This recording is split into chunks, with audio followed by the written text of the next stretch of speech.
बच्चों, मैं हूं शशिकांत सर।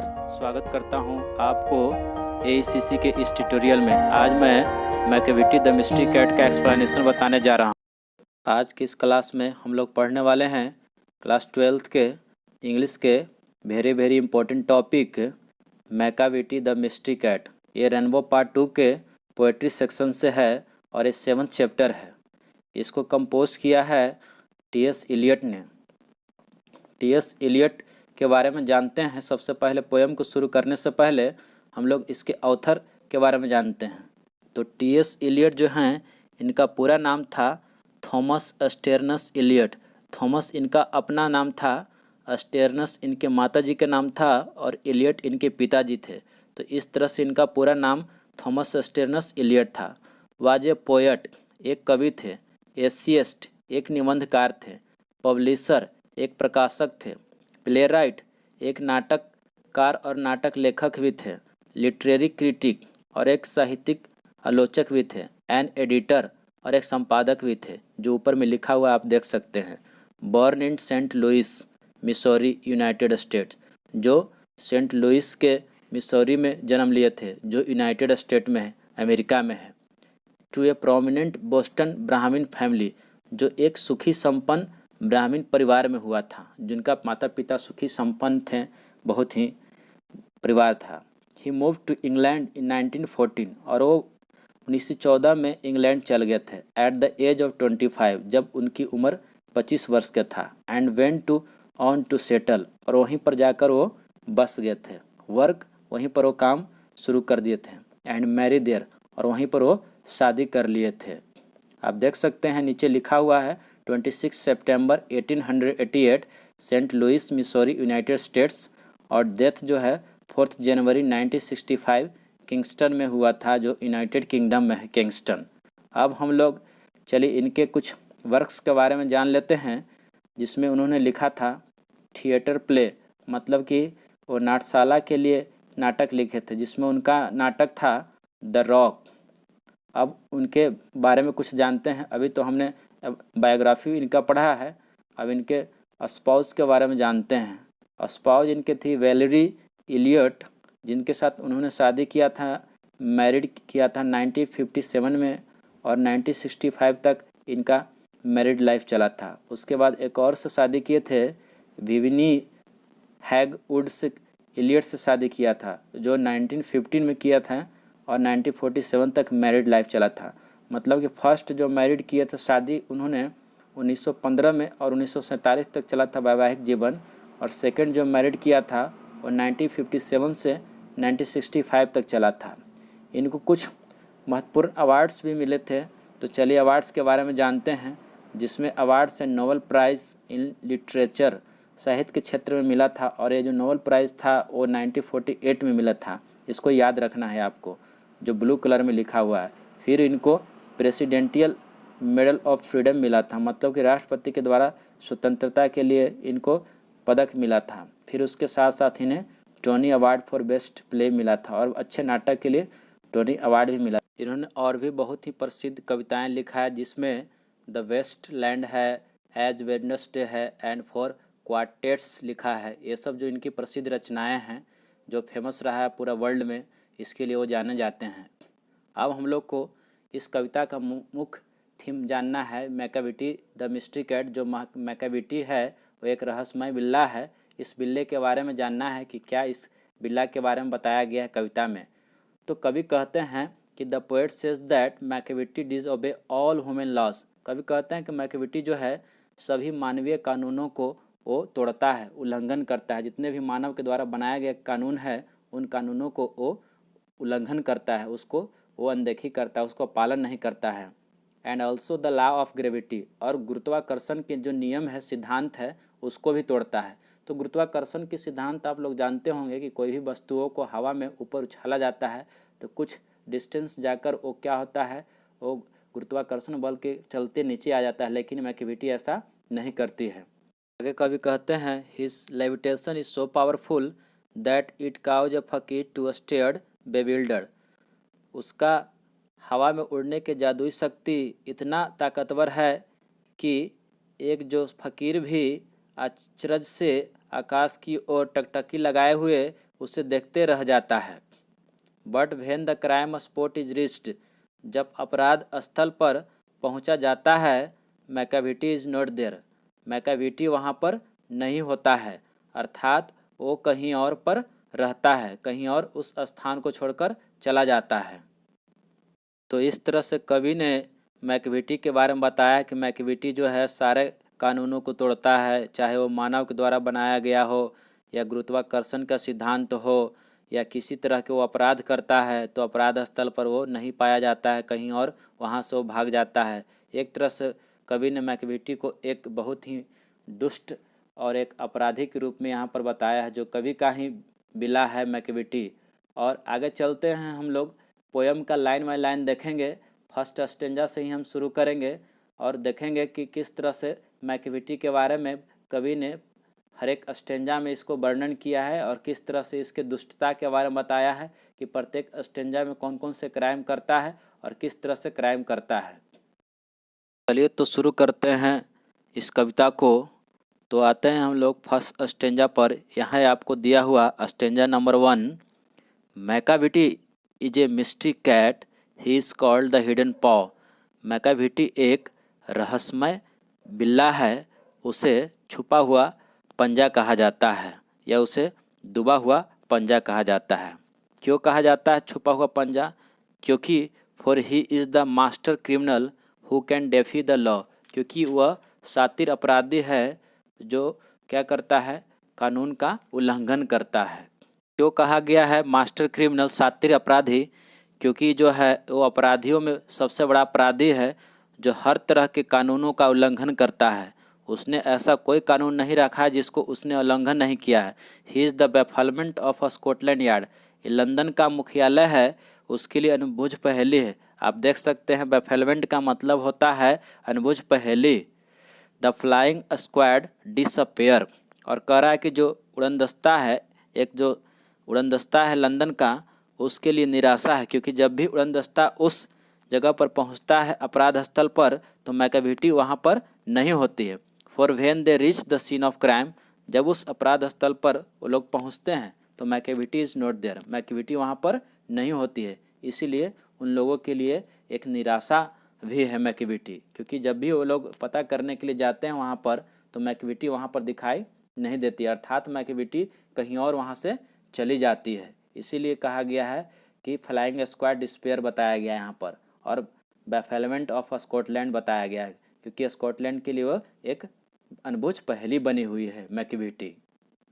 आप देख रहे हैं फर्स्ट स्टेंजा, ये VVI आपके एग्ज़ाम के लिए हो सकता है, क्योंकि अब एग्ज़ाम में स्टेंजा को एक्सप्लेन करने के लिए आता है तो इसलिए इम्पोर्टेंट हो सकता है। आगे मैं आपको दिखा रहा हूँ इस डायग्राम में कि मैकाविटी का हिडन पॉ है, किस तरह के उसका हिडन पॉ रहता है। तो चलिए स्टेंजा नंबर हम लोग सेकंड शुरू करते हैं। इसमें Macavity Macavity there is no one like Macavity, Macavity Macavity Macavity जैसा दुनिया में कोई नहीं है। He has broken every human law, क्योंकि उसने हर मानवीय कानूनों को तोड़ा है, ऐसा कोई कानून नहीं है जिसको उसने नहीं तोड़ा हो। He breaks the law of gravity, उसने गुरुत्वाकर्षण के बल को भी तोड़ा है। तो मैंने आपको पहले ही बताया था कि गुरुत्वाकर्षण का बल क्या होता है, कि कोई भी वस्तु ऊपर की ओर उठता है तो फिर उस कुछ ऊंचाई पर जाने के बाद वो वापस पृथ्वी की ओर गिर जाता है। अगर हम किसी गेंद को ऊपर की ओर फेंकेंगे तो कुछ ऊंचाई पर जाने के बाद वो वापस ज़मीन पर आ जाता है, क्योंकि ये ग्रेविटी का लॉ है। लेकिन मैकाविटी में ऐसा नहीं है, क्योंकि मैकाविटी जो है वो हमेशा ऊपर की ओर उड़ते रहती है। जितने भी उसने क्राइम किया है उस क्राइम में वो और आगे बढ़ते रहती है। His power of levitation would make a फकीर स्टेयर, कह रहा है कि उसके हवा में उड़ने के जादुई शक्ति है, जिससे क्या होता है कि फ़कीर वो लोग होते हैं जिनके पास अपनी शक्तियाँ होती है। वो फ़कीर किसी भी धर्म में हो सकता है, हिंदू हो मुस्लिम हो, किसी भी धर्म में हो सकता है, लेकिन फ़कीर के पास भी उतना एवल नहीं शक्ति है, उतना क्षमता नहीं है कि मैकाविटी को वो क्या करे, हरा सके। मैकाविटी के पास बहुत ही उड़ने की शक्ति है, जिससे क्या करता है कि वो फ़कीर को भी हवा में ऊपर टकटकी लगाने के लिए, निहारने के लिए मजबूर कर देता है। पावर ऑफ लेविटेशन का मतलब होता है हवा में उड़ने की शक्ति। आगे कवि कहते हैं कि and when you reach the scene of crime, जब आप अपराध स्थल पर पहुंचते हैं, मैकेविटी इज नॉट देयर, तो मैकेविटी वहां पर नहीं होता है। मतलब कि वो अपराध स्थल से कहीं और चला जाता है, वो अपराध स्थल को छोड़कर कहीं और पहुंच से बाहर चला जाता है। You may seek him in the basement, you may look up in the air. कह रहे हैं कि आप उसे तहखाना में ढूंढेंगे, आप उसे हवा में निहारेंगे। आप मैकेविटी को खोजने के लिए आप तहखाना में निहार सकते हैं, आप हवा में उसे देख सकते हैं, लेकिन वो वहाँ पर वो नहीं होता है, क्योंकि वहाँ से वो कहीं और दूर चला जाता है। तो कह रहे हैं कभी कि but I tell you once and once again, मैं आपको बार बार कहता हूँ कि Macavity is not there, Macavity वहाँ पर नहीं होता है। कभी बता रहे हैं कि मैकेविटी वहाँ पर नहीं है, क्योंकि मैकेविटी जो है अपराध कर कर पहले ही कहीं और चला जाता है, उस स्थल को छोड़ देता है। और जब भी लोग वहाँ उसको पता करने के लिए जाते हैं, पकड़ने के लिए जाते हैं, तो मैकेविटी वहाँ पर वो नहीं होता है, वो दूर चला जाता है। ये कभी बता रहे हैं आपको सेकेंड स्टेंजा में। अब जो है आपको हम थर्ड स्टेंजा में ले चलते हैं और देखेंगे कि थर्ड स्टेंजा में है इसकी कृतियाँ और क्या क्या है। कह रहे हैं कभी कि Macavity is a ginger cat, he is very tall and thin. Macavity एक लंबी एवं कृशकाय बिल्ली है। जिंजर कहने का मतलब होता है स्फूर्ति वाला बिल्ला। जिंजर का मतलब होता है स्फूर्ति वाला बिल्ला, जिसके अंदर में बहुत ही एक्टिवनेस हो। तो मैकेविटी जो है लंबी एवं कृशकाया बिल्ला है। आगे कभी कहते हैं कि you would know him if you saw him for his eyes are sunken in. कभी कहते हैं कि यू वुड नो हिम, आप उसे जानेंगे जब आप उसे देखेंगे। करें कभी कि आप उसे जानेंगे जब आप उस देखेंगे। For his eyes are sunken in, उसकी आंखें धसी हुई है, क्योंकि उसकी जो आंखें हैं वो धसी हुई है। His bro is deeply linked with thoughts. कह रहे हैं कि उसकी भावें पर विचारों की गहरी रेखा है, उसके जो भाव है उस पर विचारों की गहरी रेखा है। His head is highly doomed, और कह रहे हैं कि उसका सिर जो है पूर्ण गुंबद नुमा है, उसका सिर जो है पूर्ण गुंबद नुमा की तरह है। और ऐसे लग रहा है जैसे कि मानो कि विचारों में वो कुछ सोच रहा है। His coat is dusty from neglect, his whisker are uncombed. करा कि उसकी खाल धूल रहित है, मतलब कि उसका खाल पर धूल भरा हुआ है, एवं गलमुच्छे उसके जो है वो बेतरतीब है, मतलब कि उसके जो गलमुच्छे है वो झाड़ा हुआ नहीं है। फिर कह रहे हैं कभी कि he sways his head from side to side with movement like a snake. और कभी कह रहे हैं कि वह अपना सिर जो है सर्प के समान इधर से उधर घुमाती है। कह रहा है कि कभी कि वो सिर जो है अपना सर्प की तरह इधर से उधर घुमाती है। And when you think he is half asleep he is always wide awake. और जब आप समझेंगे कि वह सो रही है, वो पूरा जागती रहती है, मतलब कि वो अर्ध निंद्रा में रहती है, ऐसा नहीं कि वो पूरा सो जाती है। तो कवि जो हैं इस तरह से उसे बता रहे हैं कि एक कृशकाया और जो है एक लंबी बिल्ला है जिसकी आंखें धसी हुई है, और आप उसे जान पाइएगा, जब उसे देखोगे तो पहचान जाओगे। उसकी भाव जो है गहरी विचारों से घिरी हुई है, उसका जो सिर है वो गुंबद नुमा है, और वो जो अपना सिर को है जो सर्प की तरह इधर उधर हिलाते रहती है। और आप उसे कहीं पर ऐसे आराम से पड़े हुए देखिएगा तो आपको लगेगा कि सो रहा है, लेकिन ऐसा नहीं है। चलिए तो हम लोग थर्ड स्टेंजा के बाद फोर्थ स्टेंजा में चलते हैं। Macavity Macavity there is no one like Macavity. कह रहे हैं कभी कि मैकेविटी मैकेविटी मैकेविटी की तरह और दूसरा कोई बिल्ला नहीं है। For he is a fiend in feline shape a monster of depravity, क्योंकि वह बिलाव रूप शैतान है। फाइंड इन फ्लाइन का मतलब होता है बिलाव रूप शैतान। देखिए यहाँ पर अंडरलाइन किया हुआ है फाइंड इन फिलाइन, इसका अर्थ होता है कि बिलाव रूप शैतान, मतलब कि वो बिल्ला के रूप में एक शैतान है, ये मॉन्स्टर ऑफ डेप्रेविटी, और कह रहा है कि एक विकृत दैत्य है, मतलब कि बुरा करने वाला वो दैत्य है जो हमेशा बुरा ही कार्य को करता है। तो ये याद रखना, मॉन्स्टर ऑफ डेप्रेविटी, एक विकृत दैत्य जिसको कहते हैं कि बुरा कार्य करने वाला। आगे कभी कहते हैं कि you may meet him in by street, you may see him in the square. कह रहा कि आप उसे कहाँ मिल पाइएगा, तो आप उसे गलियों में मिलेंगे, आप उसे चौराहा पर देख सकते हैं। When a crime discovered then Macavity is not there, जब अपराध सामने आता है तब मैकेविटी वहाँ नहीं होती है, मतलब कि मैकेविटी वहाँ से कहीं और चली जाती है। स्टेंजा 5 में चलते हैं और इसमें जानते हैं कि ही इज आउटवर्डली रेस्पेक्टेबल, वह बाह्य रूप से प्रतिष्ठित है। दे से ही चीट्स एट कार्ड, वे कहते हैं कि वह ताश में भी धोखाधड़ी करता है। His footprints are not found in any file of Scotland, पग के निशान लंदन पुलिस के मुख्यालय के फाइलों में नहीं मिलता है। And when the larder's looted or the jewel case is rifled, और कवि कह रहे हैं कि जब अन्न भंडार को लूटा जाता है या आभूषण पेटी की तलाशी ली जाती है। लैडर्स का अर्थ होता है अन्न भंडार, लूटेड के मतलब होता है लूटा जाता है, ज्वेल्स केस के मतलब होता है आभूषण पेटी, रिफिल्ड के मतलब होता है तलाशी ली जाती है। याद रखना है, एक होगी आपको लैडर्स जो देख रहे हैं अंडरलाइन है, एक है फुटप्रिंट्स, तो फुटप्रिंट्स के मतलब होता है पग चिन्ह, और लैडर्स के मतलब होता है अन्न भंडार।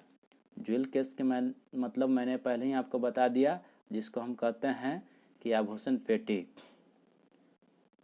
और when the milk is missing और अनदर पिग बिन स्टिफल्ड, और कह रहा है कि जब दूध गायब हो जाता है या अन्य के पालतू कर गला घोंट कर मार दिया जाता है, और the green house glass is broken and the trellis past repair, या जब हरित कक्ष का कांच तोड़ दिया जाता है या फट्टी का नाश कर दिया जाता है।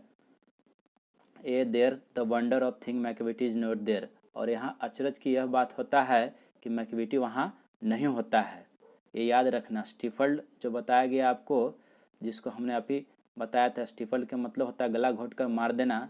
ये अंडरलाइन देख रहे हैं आप, स्टिफल्ड जिसका मतलब होता है गला घोट कर मार देना, वहाँ पर मैकेविटी नहीं होती है, ये जानना है।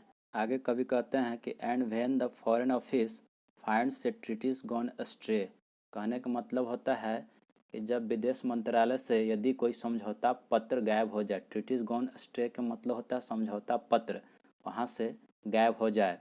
और the Admiralty lose some plans and drawings by the way, और कह रहे हैं कि और जो नौसेना का कोई योजना पत्र न मिले, और नौसेना का कोई योजना पत्र न मिले, एडमिरल्टी मतलब होता है नौसेना, और प्लान्स का मतलब योजना होता है, ड्राइंग्स का मतलब होता है चित्रकारी, जब उसका कोई पत्र या चित्रकारी न मिले, there may be scrap of paper in the hall और ऑन द स्टेयर, और कह रहे हैं कि या हॉल में या सीढ़ियों पर कोई कागज़ का टुकड़ा मिले, और कह रहा है कि हॉल में या सीढ़ियों पर कागज़ का कोई टुकड़ा मिले। यहाँ पर देख सकते हैं हॉल लिखा हुआ है, गोन स्ट्रे है, एडमिरल्टी है, but it is useless to investigate, Macavity is not there. तो कहते हैं कभी कि कुछ भी तहकीकात करने की ज़रूरत नहीं है, क्योंकि मैकेविटी वहाँ होगी ही नहीं। कभी कहते हैं कि कुछ भी तहकीकात करने की ज़रूरत नहीं है, क्योंकि मैकेविटी वहाँ नहीं होगी। And when the loss has been disclosed the secret service says, तो कहते हैं कि जब उस जो हानि का पता चलता है, जब उस हानि का पता चलता है तो सीक्रेट सर्विस जो है, जो खुफिया एजेंसी है सीक्रेट सर्विस, वो कहता है it must have been Macavity, कि यह जो है कृतियाँ मैकेविटी के द्वारा ही किया गया होगा, ये जो कृतियाँ है मैकेविटी ने ही किया होगा। परंतु वो क्या होता है, but he is mile away, परंतु तो वह मील भर दूर रहता है। फिर आगे कवि कहते हैं कि you will sure to find him resting और licking of his thumbs और engaged in doing complicated long divisions, आप उसे निश्चय ही आराम फरमाते पाएंगे और अपने कृतियों का मूल्यांकन करते हुए पाएंगे। आप उसे जो है गणित के सवाल को हल करते हुए पाएंगे, भाग के सवाल को, गणित के सवाल को हल करते हुए पाएंगे। कॉम्प्लिकेटेड लॉन्ग डिविजन्स कहने का मतलब होता है जटिल प्रश्न। आगे चलते हैं हम लोग स्टेंजा नंबर 7 में। Macavity Macavity there is no one like Macavity. Macavity Macavity Macavity के जैसा और दूसरा कोई बिल्ला नहीं। There never was a cat of such deceitfulness and suavity. कभी आगे कहते हैं कि बेईमानी एवं मकारी में मैकाविटी जैसा कोई और दूसरा बिल्ला नहीं हुआ। डिसीटफुलनेस एंड सोविटी कहा गया, बेईमानी और मकारी जिसमें कहते हैं उसके जैसा और कोई बिल्ला नहीं हुआ है। ही ऑलवेज हैज एन एलिबी और वन और टू टू स्पेयर। कह रहा है कि उसके पास सदा अन्यत्र होने का बहाना होता है एवं एक या दो अतिरिक्त भी। तो आपको यह जानना है कि एलिबी के माने होता है अन्यत्र, वन और टू कह रहे हैं एक या दो, जैसे उसके पास हमेशा ही अन्यत्र होने का बहाना होता है। And whatever time the deed took place Macavity wasn't there. और कहते हैं कभी कि और जब कभी घटना घटी मैकाविटी वहाँ नहीं था, और जब कभी घटना घटा मैकाविटी वहाँ नहीं था। आगे हम लोग देखते हैं कि and they say that all cats whose wicked are widely known. और वे लोग कहते हैं कि जितने भी बिल्लियाँ हैं उनके जो कृतियाँ बहुत ही दूर दूर तक जाना पहचाना है, जिनकी कृतियाँ कारनामे पुष्ट कारनामे विख्यात हैं। I might mention Mungojerrie, I might mention Griddlebone. कभी कहते हैं कि मैं मंगोजरी की चर्चा कर सकता हूँ, मैं ग्रिडल बोन की चर्चा कर सकता हूँ। Are nothing more than agents for the cat who all the time. और कहते हैं कि उनकी गतिविधियों पर नियंत्रण रखती है गुनाह का Napoleon. Just control their operation the Napoleon of crime. और कह रहा है कि उनकी गतिविधियों पर नियंत्रण रखती है गुनाह का नेपोलियन। तो कभी कह रहा है कि मनगोजरी है, ग्रिडल बॉन है, ये सब जो बिल्लियाँ हैं अपराधी है, लेकिन उसके जितना अपराधी नहीं है जितना कि मैकाविटी है। मैकाविटी जो है सारा बिल्लाओं में अपराधी का नंबर 1 है, यही सबका किंग है। ऑपरेशन जितना भी चलाता है ये सब मैकाविटी ही चलाता है, क्योंकि उसे अपराध में नेपोलियन का उपाधि दे दिए हैं कि इस तरह से गुनाह करता है जैसे मानो कि नेपोलियन करता है। तो इस तरह से आपको बताया है कि वो सभी कहते हैं, जैसे अंडरलाइन करके यहाँ पर दिखाया गया है इससे दैट ऑल कैट्स, वो कहते हैं कि सभी बिल्लियाँ हैं, जिसको मंगोजरी को, ग्रिडल बॉन को, सबको चर्चा करते हैं। और उस सब में उसको माना गया एजेंट्स माना गया, सबका वो एजेंट्स है। और जितने भी ऑपरेशन चलाता है चोरी डकैती करने का वो नेपोलियन ही चलाता है। जो नेपोलियन कौन है, तो यहाँ पर मैकाविटी है, वही सारा ऑपरेशन को चलाता है। तो इस तरह से ये एक्सप्लेनेशन का पोएट्री का समाप्त हुआ, और आशा करता हूँ कि आपको एक्सप्लेनेशन बहुत ही अच्छी तरह से समझ में आया होगा और अच्छा भी लगा होगा। आगे आपको लाइक, शेयर और सब्सक्राइब करना न भूलें।